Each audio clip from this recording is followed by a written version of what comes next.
Alors bonjour à tous. Aujourd'hui, donc on va introduire le commerce international. Alors le commerce international, il va connaître de grandes mutations.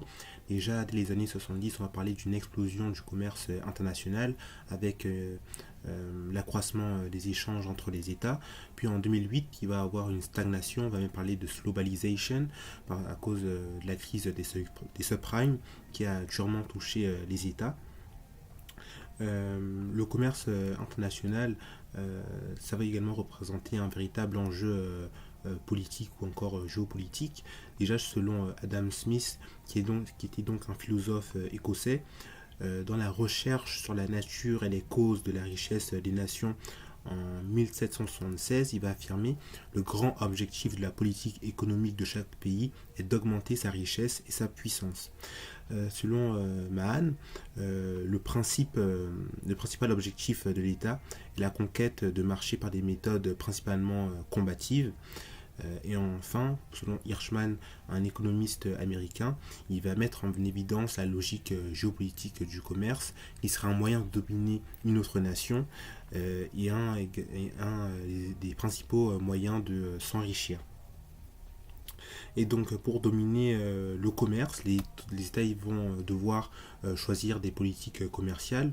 Souvent, soit ils vont choisir une politique protectionniste ou également mercantiliste, en privilégiant l'intérêt national.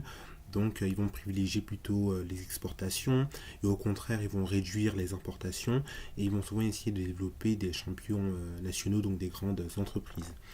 Alors, et l'autre politique qui va s'opposer au protectionnisme, ça va être le libre-échange, qui va plutôt privilégier une ouverture des barrières douanières, mais elle va pas être plus vertueuse que le protectionnisme, parce que déjà, les années 2000, on a parlé de protectionnisme, d'impérialisme du libre-échange, avec le fait déjà que dès le début des années 2000, il y a eu de nombreuses guerres économiques dues au libre-échange, qui au lieu de favoriser la convergence entre les États, va plutôt les diviser.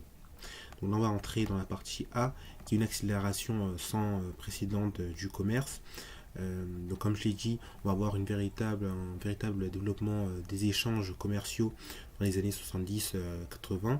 Ça va même accéléré au début des années 2000 avec déjà un commerce des marchandises qui arrivait à être multiplié de plus de par 10 depuis les années 1980.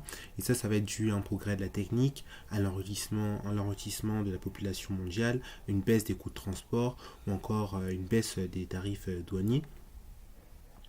Et ça va être les échanges de biens qui vont largement dominer, qui vont représenter près de 78% des échanges, dont 70% ça va être des produits manufacturés, le reste ce sera plutôt des matières premières.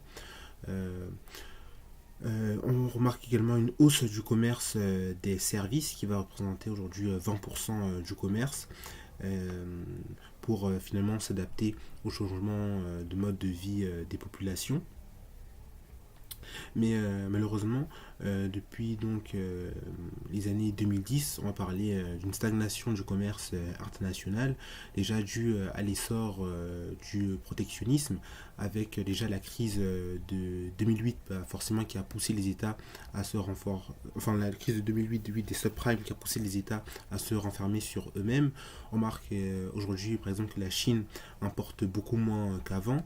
Les États-Unis, ça va être la même chose avec l'arrivée de Trump dès 2016 qui va vraiment promouvoir une politique très protectionniste des États-Unis. Et un autre facteur qui pourrait expliquer cette stagnation du commerce, ce serait une hausse des salaires dans les pays émergents.